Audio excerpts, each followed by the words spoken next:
Welcome to May 9th LeetCode Challenge. Letter combinations of a phone number.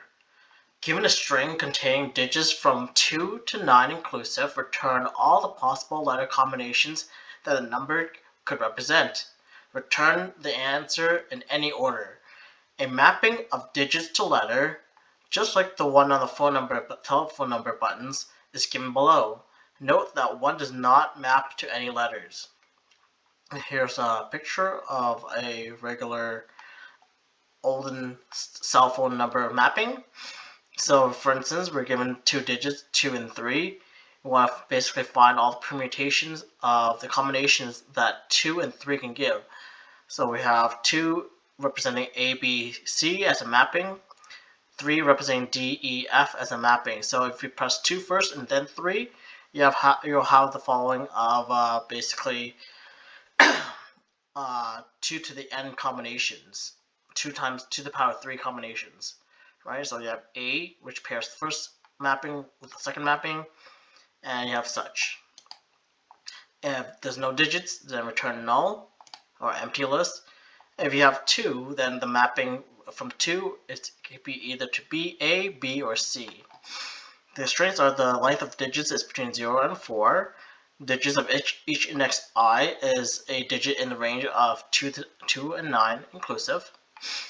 Alright, let's go about solving this. So we can tell that we could probably solve this using some kind of mathematical combinations, and we can solve it by kind of think of it in terms of a node or a tree, right? So if you click on the first, for instance, say if you click on 2, so you have 3 options, right? And then the next option after that is 3. Then you have each option that you pick on each node. For instance, you click A, will have 3 other sub options to it as well. And that's kind of thinking in terms of a tree traversal. So first thing I want to do is do a mapping. So the mapping is going to be such that a set of 2 assigned to A, B, C, and then we will do the same thing. We're going to find the mapping between all of this because it's not, yeah, we're going to do that.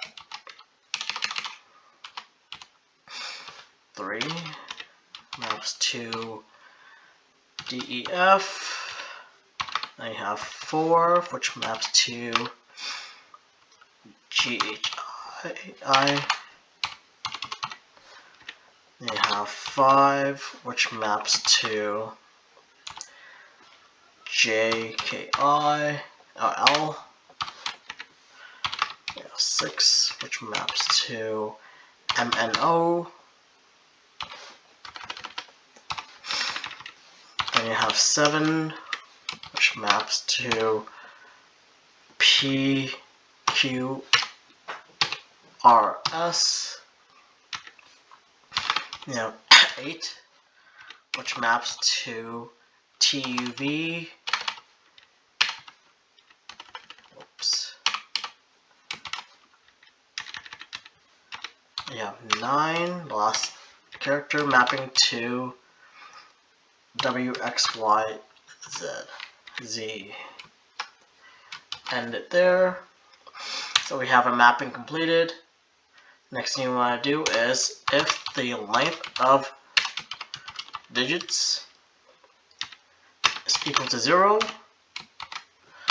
return empty list as this per example number 2. So we're gonna need to make a return and out, basically the combinations of the letters we got. So we're gonna call it output, and that's going to be an empty array so far. Oops. And then next thing we do is iterate through each digit. For each digit in digits, we are going to, so at this point we're going to create a temporary array called temp, and then for combos, for output. So the output combinations basically in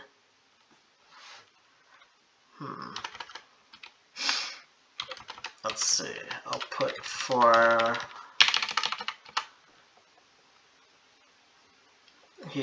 for combination, it's called combo, and outputs or output. We are going to find for each letter or each character char in the mapping of digits. We are going to append temp to temp the combination of combo and the character. I'm just gonna call it letter. No, call it char. There you go. And then we want to update and exit this for loop and do this digits.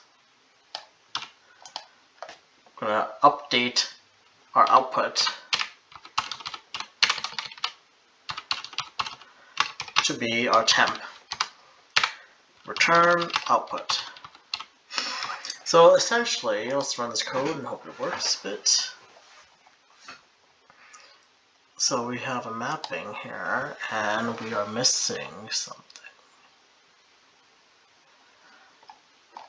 Oh, at 5, that's a comma.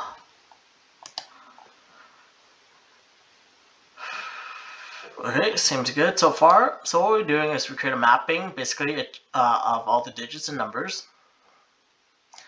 And what we did was that we found the first condition, if it's digits equal to 0, return empty. Then we create an output array containing all the characters. And then we loop through each digit in digits to find to make a temp variable where we can add basically for each combination we can make in our output. We want to find each character in a mapping of digits such that we can append the combination we have with the next character to it. Then we keep on going through all that until we update the output. And then once we update the output, we can actually assign it to the temporary output temp, and then we assign it to output, and then we would be able to return output containing our combination. In fact, we can actually replace all this with the following, actually. List comprehension. Let's try that. So output will be, what do we call it? Combinations plus characters for combinations in output for each character in the mapping of our digit. And yeah, that's a pretty list comprehension for list comprehension, but it's fancy. There you go. Same runtime, actually faster runtime. No, my slow runtime. So let's go back to the previous one where we had before. If we could just revert back. Okay, can't do that. But anyways, the one we had before, big O of n to the 4, I believe, and memory complexity is big O to the n to the 4 as well, because for each combination, basically, we have to append each combination that comes after it. So each layer or level of the tree that we go in will be kind of n times our duplicate, multiplying the complexity of it. Alright, that's it. Have a great day, guys.